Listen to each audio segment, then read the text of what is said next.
ಕುಮಟಾ ತಾಲೂಕಿನ ಮೂರೂರು ಗುಡ್ಡ ರಸ್ತೆ ಬದಿಯಲ್ಲಿ ತ್ಯಾಜ್ಯಗಳನ್ನು ಎಸೆಯುವವರ ವಿರುದ್ಧ ಸೂಕ್ತ ಕ್ರಮ ಕೈಗೊಳ್ಳುವಂತೆ ಜನಸಾಮಾನ್ಯರ ಸಮಾಜ ಕಲ್ಯಾಣ ಕೇಂದ್ರವು ಕುಮಟಾ ಪುರಸಭೆ ಮತ್ತು ಪೊಲೀಸ್ ಠಾಣೆಗೆ ದೂರು ಸಲ್ಲಿಸಿದೆ.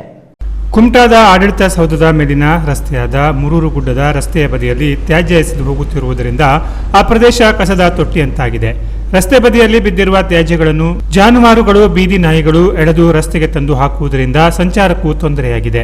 ಅಲ್ಲದೆ ತ್ಯಾಜ್ಯಗಳು ಕೊಳೆತು ದುರ್ವಾಸನೆ ಬೀರುತ್ತಿರುವುದರಿಂದ ಸಂಚಾರಿಗಳು ಗಬ್ಬುನಾಥದ ಕಿರಿಕಿರಿ ಅನುಭವಿಸುವಂತಾಗಿದೆ. ಹಾಗಾಗಿ ಈ ಬಗ್ಗೆ ಪುರಸಭೆ ಕ್ರಮ ವಹಿಸಬೇಕು. ಈ ಭಾಗದಲ್ಲಿ ಸಿಸಿ ಕ್ಯಾಮೆರಾ ಅಳವಡಿಸಿ ಕಸ ಹಾಕುವವರ ವಿರುದ್ಧ ಸೂಕ್ತ ದಂಡ ವಿಧಿಸಿ ಕಾನೂನು ಕ್ರಮ ಕೈಗೊಳ್ಳಬೇಕು.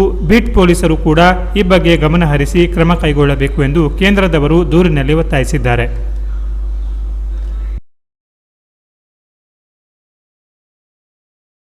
ಇದು ಮೂರೂರು ಗುಡ್ಡ. ಇಲ್ಲಿ ಸಾರ್ವಜನಿಕರು ಮತ್ತು ಕೆಲವರು ಈ ಹತ್ತಿರದಲ್ಲಿ ಮನೆಯವರು ಇದ್ದರು. ಇದೇನಾದಕ್ಕೆ ಇಲ್ಲಿ ರಾಶಿ ಇಲ್ಲಿ ಕಸ ತ್ಯಾಜ್ಯ ಹೊತ್ತಾಗ್ತಾ ಇದ್ದಾರೆ. ಬಾಟ್ಲಿಗಳು ಅದು ಇದು ಪ್ಲಾಸ್ಟಿಕ್ ಇಲ್ಲ ಒಂದು ಏನಾಗ್ತಕ್ಕೆ ತ್ಯಾಜ್ಯ ಒಂದು ಡಂಪ್ ಆಗೋ ಸಾಧ್ಯತೆ ಇದೆ. ಇದು ಈ ಹಿಂದೆ ಒಂದು ಸಲ ಅಲ್ಲಿ ನಮ್ಮ ಕೆಲವು ಈ ಪತ್ರಿಕೆಗಳು ವರದಿ ಮಾಡಿದರು. ವರದಿ ಮಾಡಿದ್ಮೇಲೆ ಚೊಕ್ಕ ಮಾಡಿದ್ದೀವಿ ಮತ್ತೆ ಹಾಗೆ ಸ್ಟಾರ್ಟ್ ಆಗಿದೆ. ಹಾಗಿದ್ದು ಏನು ಇದು ಸಂಬಂಧಪಟ್ಟ ಏನು ನಗರಸಭೆನ ಏನು ಇದೆ ಇದು ಇಲ್ಲಿ ನೀವೊಂದು CC ಕ್ಯಾಮ್ರಾ ಹಾಕಬೇಕು.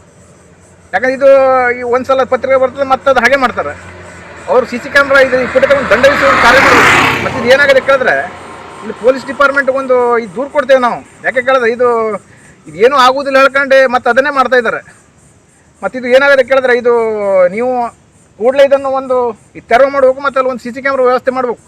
ನಾವು ಇದ್ರ ಬಗ್ಗೆ ಒಂದು ನಗರಸಭೆಗೆ ಒಂದು ಅರ್ಜಿ ಹಾಕ್ತೀವಿ. ನಾವು ಇಲ್ಲೊಂದು CC ಕ್ಯಾಮ್ರಾ ಹಾಕಿ ಇದನ್ನು ಒಂದು ತಡೆಗಟ್ಟಬೇಕಲ್ಲಿ. ದೂರು ಸಲ್ಲಿಕೆಯಲ್ಲಿ ಜನಸಾಮಾನ್ಯರ ಸಮಾಜ ಕಲ್ಯಾಣ ಕೇಂದ್ರದ ಅಧ್ಯಕ್ಷ ಆಗ್ನಿಲ್ ರೋಡ್ರಿಗೇಸ್, ನಿವೃತ್ತ ಸರ್ಕಾರಿ ಅಧಿಕಾರಿ ನಾಗೇಶ್, ಸ್ಥಳೀಯರಾದ ನಾಗಪ್ಪ ಉಪ್ಪಾರ್ ಇತರರು ಇದ್ದರು. Canara plus news, Kumta.